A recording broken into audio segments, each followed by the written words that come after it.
अपने घर में बुद्ध की प्रतिमाएं नहीं लगा रहे, पंचशील का पाठ नहीं करा रहे, अपने घरों में संस्कार नहीं बदल रहे, तो फिर क्या हुआ? इसे कहते हैं मूर्ति पूजा। इसी को कहते हैं कि जिसकी हम पूजा कर रहे हैं, जिसके गुणों का हम गुणगान कर रहे हैं, उसकी हम बात नहीं मान रहे, स्वीकार नहीं कर रहे, इसलिए उसको मूर्ति पूजा कहा जाता है। इसलिए उपासक और उपासिकाओं, हमको फिर क्या करना चाहिए? लास्ट बात, हमको करना ये चाहिए, हमें अपने जीवन में 3 बातों का पालन करना चाहिए। जाए ना कर थोड़ी देर बैठे, 5 मिनट और बस बात ना करें, 5 मिनट और बैठ जाए। 3 बातों को हमें पालन करना चाहिए। हम चाहे कितने ही संगठन बना लें, हम चाहे कितने ही जुलूस निकालें, हम कितनी सभाएं करें, कितनी ही संगोष्ठी करें, कितने ही कैंडल लगवाएं, कुछ भी करें, अगर हम इन 3 बातों को ना माने, ना स्वीकार करें, तो ये सभा, ये मीटिंग, ये गुणगान सब जीरो के जो व्यर्थ है, इनका कोई मतलब नहीं, बेकार की चीज है सब। अगर हम 3 बातों को अपने जीवन में शामिल नहीं करते हैं, जिसमें से पहली बात क्या है? पहली बात यह है, अपने जीवन की सभी बुराइयों को त्याग करें। अपने जीवन की सभी बुराइयों को त्याग करें। अभी बुराई कैसे पता चलती है? इसके लिए मापदंड है। क्या मापदंड है? बुद्ध के पंचशील सिद्धांत, ये मापदंड है। पाणिपाता वेरमणि सिक्खापदम समादयामि, मैं मन, वाणी और शरीर से ऐसा कोई कर्म नहीं करूंगा जिससे किसी जीव को किसी प्रकार का कष्ट, दुख, तकलीफ होती हो, ऐसा कोई भी कर्म ना करें। लेकिन हम क्या करते हैं? हम स्वाद में इतने अंधे होते हैं कि बकरे को भी काटो, मुर्गे को भी काटो, इसको भी काटो, उसको भी मारो, उसको भी मारो, और फिर अपने आप को बुद्धिस्ट भी कहते हैं। जीवों के प्रति हमारे मन में जरा सी दया नहीं है, फिर भी हम अपने आप को बुद्धिस्ट कहते हैं। बुद्ध कहते हैं वैर से वैर कभी समाप्त नहीं होता, वैर को अवैर से ही समाप्त किया जा सकता है, और हम दुनिया में वैर ही फैला रहे, नफरत ही फैला रहे हैं, तो फिर हम काय के बुद्धिस्ट हुए? इसलिए उपासक और उपासिकाओं, पंचशीलों में पहला सिद्ध है कि हमें सब जीवों के प्रति मैत्री भाव रखना चाहिए। और ये मैत्री भाव पैदा करने का केवल एक ही सूत्र है, और वो बात अपने दिमाग में बैठा ले। क्या सूत्र है? कि इस दुनिया में सभी लोग समान रूप से पैदा होते हैं और समान रूप से ही मर जाते हैं। इसलिए इस दुनिया में ना तो कोई किसी का मालिक है और ना ही कोई किसी का दास है। हम सब एक मित्र के रूप में इकट्ठा होते हैं और गृहस्थ रूपी गाड़ी को आगे चलाते हैं। ये बात जितना जल्दी दिमाग में आ जाए, उतना जल्दी घर खुशहाल हो जाता है। अब ये बात आए नहीं। अब आप सोचें कि जो है आप बाबा साहब के नारे लगाएं, बाबा साहब का गुणगान करें, भगवान बुद्ध का गुणगान करें, दुनिया भर की बातें करें, और अपने घर के अंदर औरत को आप सताएं, उसे डांटें, उसे गाली गलौज करें, मारपीट करें, बुरा भला कहें, तो फिर व्यर्थ का व्यर्थ है। जब आपके घर के अंदर आपके अंदर इतनी मैत्री नहीं जागी कि जिस प्रकार से इस घर को चलाने में आप सहयोग प्रदान कर रहे हैं, उसी प्रकार आपकी पत्नी तो आपको सहयोग प्रदान कर रही है। आप घर से बाहर जाते हैं कमाने के लिए, पैसा इकट्ठा करके लाते हैं, तो आपकी पत्नी भी तो उस घर को संभालती है, बच्चों को खाना बनाती है, घर की साफ सफाई करती है, कपड़े धोती है, प्रेस करती है, इतने सारे काम करती है, वह भी तो सब काम करती है। लेकिन हम नहीं समझते। क्यों? क्योंकि पुरुष प्रधानता हमारे दिमाग में आज भी घुसी हुई है।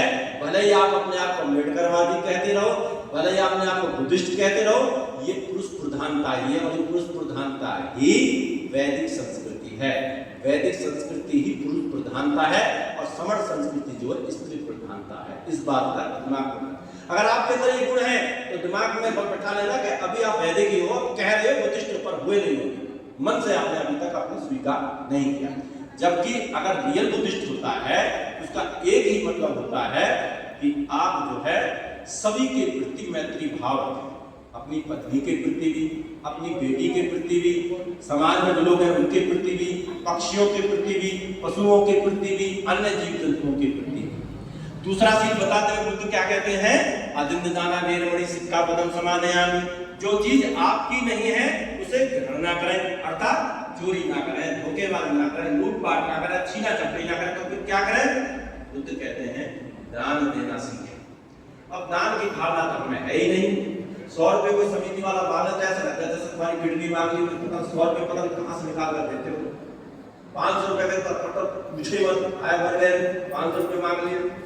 कुछ तो समाज में ऐसे ही लोग होते हैं, 100 रुपए दे दिए 14 मिनट में, बस बाबा साहब खत्म हो गया, सॉल्व कर देती बात खत्म। ये दान नहीं, ये दान नहीं होता। भूखे को भोजन खिलाना, प्यासे को पानी पिलाना, नंगे को वस्त्र देना और धनहीन को धन देना, यह तो दान है। लेकिन कब है? बिना बदले की भावना, बदले की भावना नहीं, देने को देने बात करनी।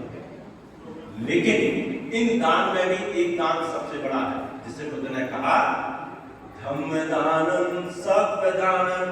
बुद्ध ने कहा धम्मदान ही सबसे बड़ा दान है। अब हम तो केवल एक शब्द तक अटके हुए, लेकिन कभी आपने सोचा है कि हम इतनी सारी चीजें इस्तेमाल करते हैं, हम मोबाइल इस्तेमाल करते हैं, ये फैन इस्तेमाल करते हैं, घरों में एसी होते हैं, आने जाने के लिए गाड़ी इस्तेमाल करते हैं, कपड़े पहनते, दुनिया भर के भौतिक संसाधन इस्तेमाल करते हैं। क्या हमने कुछ बनाया है? कुछ नहीं बनाया हमने। हम बाजार में जाते हैं, खरीद के ले आते हैं, इस्तेमाल करते हैं, बात करते हैं।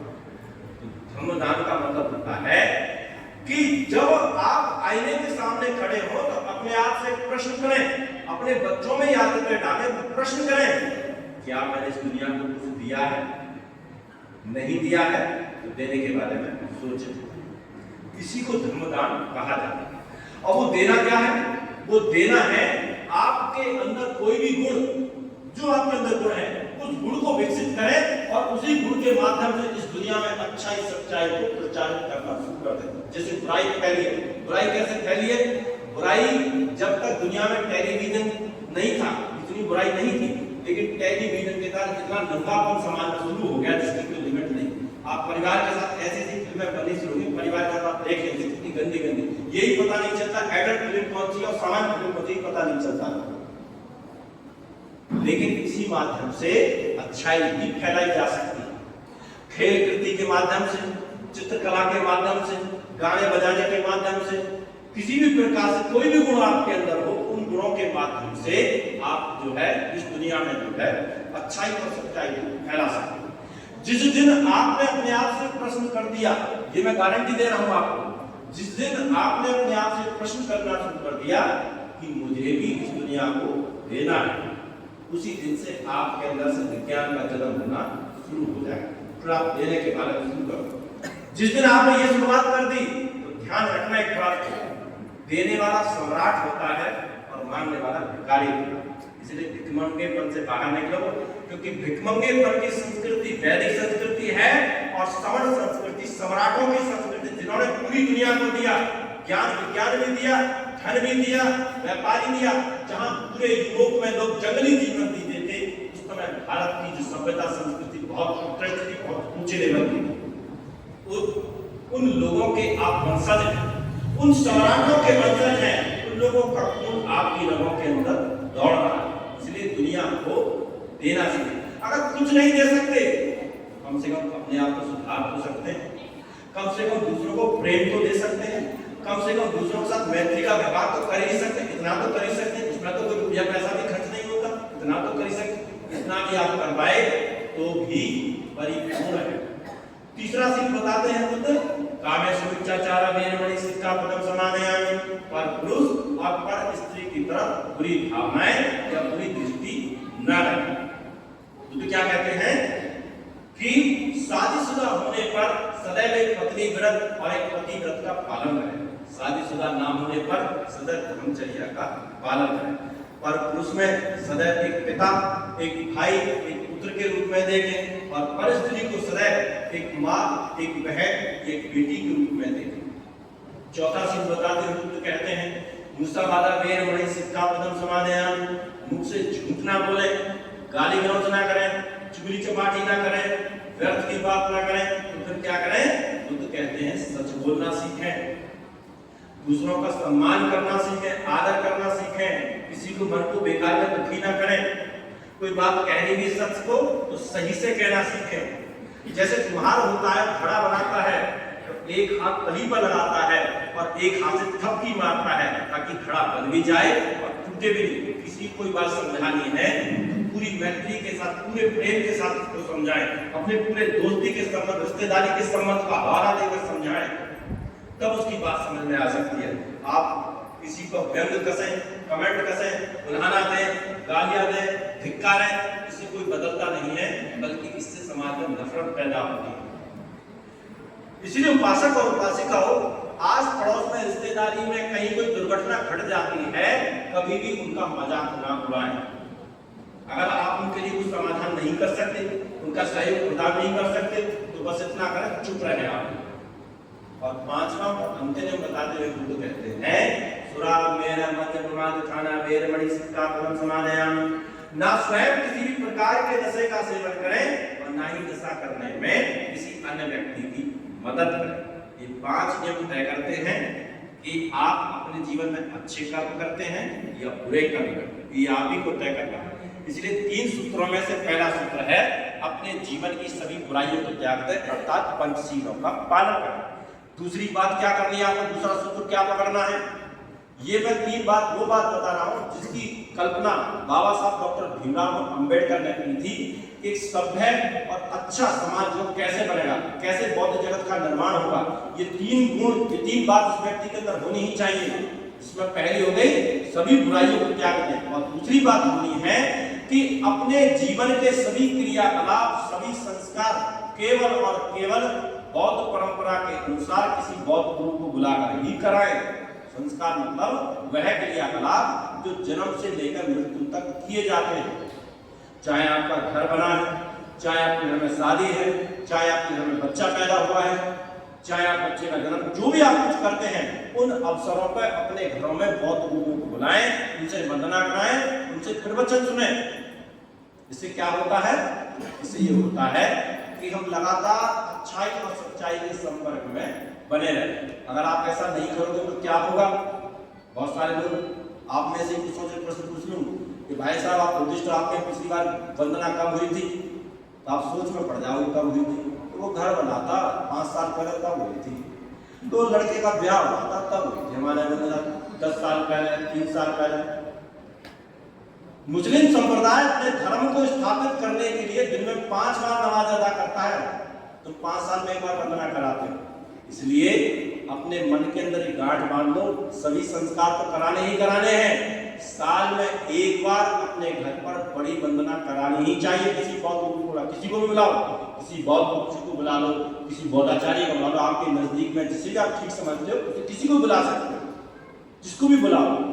इससे 2 काम होंगे, समाज में जो प्रचारक है उसको काम मिलेगा, काम मिलेगा तो वो सोचेगा, नई बात खोजेगा, नई बात खोजेगा, नए तरीके से समझाएगा लोगों को। उसे काम ही नहीं मिलेगा तो वो बुलाएगा नहीं, समझाएगा कहां से किसी को। और दूसरी बात ये होगी कि आपके अंदर भी अच्छाई सच्चाई के पैमाने जरूर बढ़ने शुरू हो जाएगा।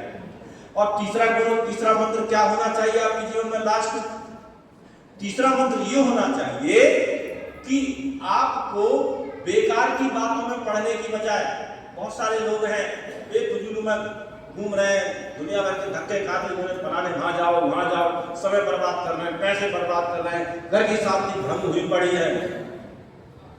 एक व्यक्ति मेरे पास आया, बहुत गरीब था। गरीब इसलिए था क्योंकि राजनीति के चक्कर में पड़ गया था, राजनीति चक्कर में वो सारी संपत्ति बर्बाद कर बैठा था, 20 साल से था। वो आया, उसने कहा कि आचार्य जी मुझे बताओ कि मैं बौद्ध धर्म को कैसे फैला सकता हूँ, मैं क्या मदद कर सकता हूँ। मैंने उसे कहा बस एक ही काम करो, मैं तुम्हें एक ही उदाहरण दूंगा कि तुम करोड़पति बन जाओ, बस इतना ही करना है। अगर तुम अपने आप को करोड़पति बना लो, बस कुछ करने की जरूरत नहीं है, तुम्हारे रिश्तेदार यार हमारे तुम्हें देखकर खुद ही बदल जाएंगे अपने आप, कुछ नहीं करना, बस इतना ही करना है। इसलिए तीसरी बात इसलिए सम्मिलित है कि तीसरा गुण, तीसरा मंत्र आपके जीवन में ये होना चाहिए कि आप जो बेकार में समय खराब करते, बेकार की बातों में, बेकार के झगड़ों में, व्यर्थ की चीजों में, बेकार के घूमने फिरने में, उस समय को अपने आप को ताकत बनाने में समय को लगाएं, अपने आप को ताकतवर बनाएं। दुनिया ताकतवरों की गुलाम नहीं है, सदैव ध्यान रखो इस बात को। और ये ताकतवर 4 प्रकार से बनाया जाता है, मानसिक रूप से ताकतवर, शारीरिक रूप से ताकतवर, आर्थिक रूप से ताकतवर और सामाजिक रूप से ताकतवर। 4 प्रकार से ताकतवर आपको होना चाहिए। मानसिक रूप से ताकतवर बनाए रखने के लिए आपको अच्छे से अच्छे, बेहतर से बेहतर पढ़ाई करनी, आपके अंदर पढ़ने की आदत होनी चाहिए। और खाली किताब को रटने की आदत नहीं, बल्कि आपको प्रश्न पूछने की आदत भी होनी चाहिए। आपको अपने आप को मजबूत बनाने, शारीरिक रूप से मजबूत बनाने के लिए 2 गुण होने चाहिए आपके अंदर, शरीर के अंदर अच्छा भोजन खाएं और नियमित रूप से एक्सरसाइज जरूर करें। योग अभ्यास आपको जरूर करना चाहिए अगर आपको लंबे समय तक स्वस्थ जीवन जीना है, नहीं तो फिर दुनिया भर की बीमारियां घेर लेंगी। सीधी सी बात है, या तो खुद अपना ध्यान रख लो, नहीं तो फिर डॉक्टर आपका ध्यान रखेंगे। और डॉक्टर कैसे ध्यान रखते हैं वो आप सब जानते हैं। आपको अपने आप को आर्थिक रूप से मजबूत बनाए रखने के लिए धन कमाने के नए नए स्रोत खोजने चाहिए। ये मत सोचो ये सब बेकार की बातें हैं कि धन कुछ नहीं होता, हाथों का महल है, कोई महल नहीं होता। कोई ये सोचे कि धन जो है सब कुछ नहीं होता, धन कुछ नहीं है, धन क्या है, कुछ भी नहीं है। तो मैं मानता हूँ धन सब कुछ नहीं होता, लेकिन धन बहुत कुछ होता है। पैसा है, कुछ भी किया जा सकता। पैसा नहीं है लेकिन पाई को मोहताज होते हुए देखा है। 10 की सूद पर 15 की सूद पर पैसे खाते हुए देखा है लोग। जिंदगी निकल जाए उसकी ब्याज देते देते। इसलिए पैसा बहुत जरूरी है। इसलिए आपको अपने जीवन में आर्थिक रूप से मजबूत होना ही चाहिए। जिसके पास धन होता है, जिसके पास बल होता है, जिसके पास मानसिक होता है, जिसका समाज होता है, उसी की सभ्यता संस्कृति दुनिया में फैलती है। इसलिए 3 गुण आपके अंदर होने ही चाहिए। इसलिए उपासक और उपासिकाओं, बाबा साहब डॉक्टर भीमराव अम्बेडकर जिन्होंने इस दुनिया को, भारत की भूमि को पुनः बौद्ध धर्म को जीवित किया, इस बौद्ध धर्म को पुनः जीवित करने के लिए आओ हम सब संकल्प लें। इन 3 मंत्रों को, इन 3 बातों को, इन 3 गुणों को हम अपने जीवन में पालन करें और पालन करें। फिर देखो सभ्यता संस्कृति जैसा हम चाहते हैं वैसा होना अपने आप ही शुरू हो जाएगा। ऑटोमेटिक सब कुछ अपने आप होगा, सब कुछ अपने आप ही होता है। क्यों होता है? क्योंकि बुद्ध कहते हैं इस दुनिया में कोई भी घटना अपने आप नहीं घटती है, हर एक घटना के साथ दूसरी घटना जुड़ी हुई है। अगर आप अमीर बनेंगे, अगर आप ताकतवर बनेंगे तो आपको देखकर आपका पड़ोसी खुद ही बदलना शुरू हो जाएगा। आपके बहन भाई चाचा ताऊ खुद ही आपको देखकर बदलना शुरू हो जाएंगे। आपके रिश्तेदार आपको देखकर खुद ही बदलना शुरू हो जाएंगे। जैसे आप रोड पर किसी लड़के को देखें, बॉडी बिल्डिंग में मजबूत शरीर बन रहा हो तो कमजोर सा लड़का आपको वह भी देखोगे, मैं भी जिम जाएगा, मैं भी अपनी बॉडी सी बनाऊंगा ऐसे। उसके मन के अंदर ख्याल पैदा होने लगते हैं। उसने कहा नहीं किसी को, लेकिन उसे देखकर अपने आप ख्याल पैदा होने लगते हैं। ये ख्याल पैदा होने ही चाहिए। यही बुद्ध का शासन है। ऐसे ही गुण हमारे अंदर होने ही चाहिए। इसलिए उपासक और उपासिकाओं, जो बात मैंने बताई है, जो मैंने कोशिश की है, मुझे उम्मीद है आप उन बातों का पालन करने का भरसक प्रयास करेंगे। थोड़े थोड़े आप सब लोग नजदीक आ जाए। जो पीछे बैठे ना कुर्सियों पर, वो सभी नीचे बैठ जाएगा, किसी को ज्यादा दिक्कत नहीं है। सब नीचे आ जाए, आगे जाओ।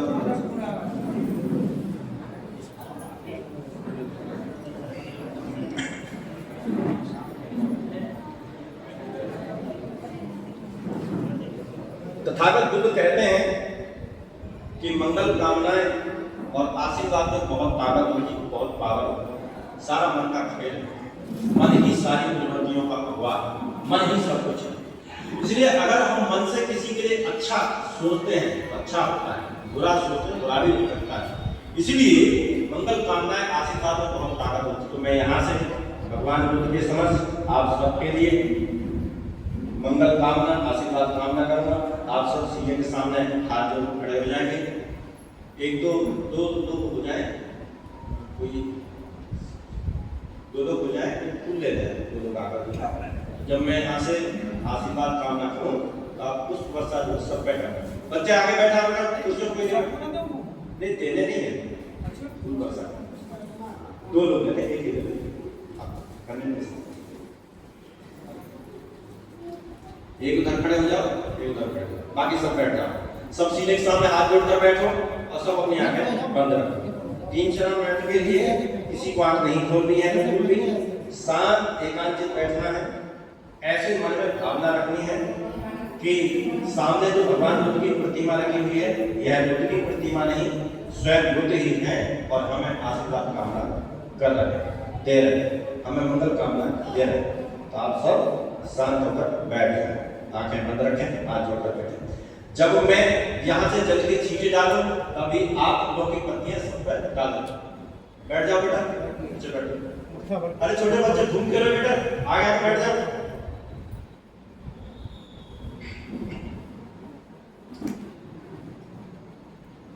बाहु सहस्र मनिमित सायुधन्तं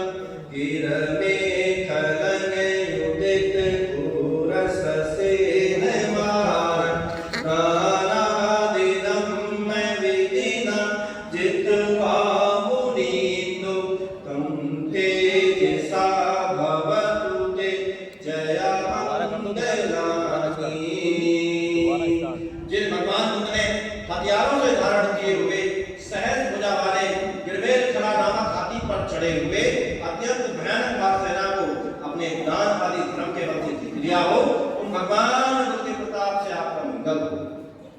मारा तेरे के मबयो जति साबराते घूरम पैनाल बाके माखे माया दयाखं खंदे सुदंत विदिना चितवा मुनींदो तंते जसा भवतु ते जया मंगलानी।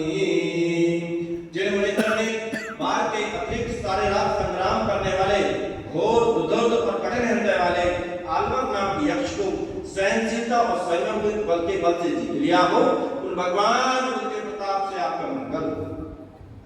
नाला गिरे गजवरन अति मात भूतं दावा किचा कमसनी वसुदारुणंतं मेतं मुसेक विदिना जितवा मुनींदो कंते जसा भवतु ते जया मंगलानी। जिन मुनींद्र ने दाग्नि चक्र और विद्युत के संपन्न अत्यंत मंदोपनत नारंगी हाथी को मैत्री रूपी जलवर्षा करके जीत लिया हो, उन भगवान बुद्ध के प्रताप से आपका मंगल हो। ऊका दिखा के मति हाथन सुदारुणंतं धावन्तियो जनपतं गुलिमालवन्तं ईदे विसंकट मनो जितवा मुनींदो तंते जसा भवतु ते जया मंगलानी। जिन मुनींद्र ने हाथ में तलवार उठाकर योजन तक दौड़ने वाले भयानक अंगुलीमाल को अपनी रिद्धि शक्ति और उपदेश के बल से जीत लिया हो, उन भगवान बुद्ध के प्रताप से आपका मंगल हो।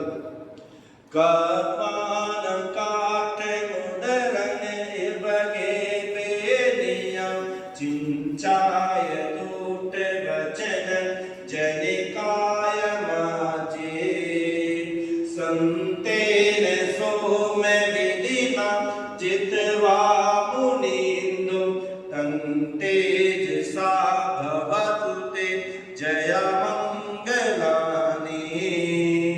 जिन मुनींद्र ने पेट पर लकड़ी बांधकर जनता के मध्य गर्भिणी की तरह आचरण करने वाली चिंचा के अपशब्दों को अपने शांत और सौम्य बल से जीत लिया हो, उन भगवान बुद्ध के प्रताप से आपका मंगल हो। साचं विहाय मति साचं वाद केतु वादाभिरोपित मन अतियंद भूतं पय्या पदेप चलितो जितवा मुनींदो तंते जसा भवतु ते जया मंगलानी। जिन मुनींद्र ने सत्य को छोड़े हुए असत्यवाद के पोषक अभिमानी वाद विवाद करने वाले और अहंकार से अत्यंत अंधे हुए सच्चक नामक प्रवचक को प्रज्ञा प्रदीप जलाकर जीत लिया हो, उन भगवान बुद्ध के प्रताप से आपका मंगल हो। नंदोपनंद भुजगं विबुधं महीति भूतेन तेर भुजगेन तमापयन्तो हेतुपदेश विदिना जितवा मुनींदो तंते जसा भवतु ते जया मंगलानी। जिन मुनींद्र ने विद्धि शक्ति संपन्न नंदोपनंद नाम वाले भुजंग को अपने पुत्र महामौखर्या स्टीफन द्वारा अपनी रिद्धि शक्ति और उपदेश के बल से जीत लिया हो, उन भगवान बुद्ध के प्रताप से आपका मंगल हो। दुगादेत भुजगेन सुदाभिहातं ब्रह्मा विशुद्ध च्युतमेदि बकाविदानं ज्ञानागमेन विदिना जितवा मुनींदो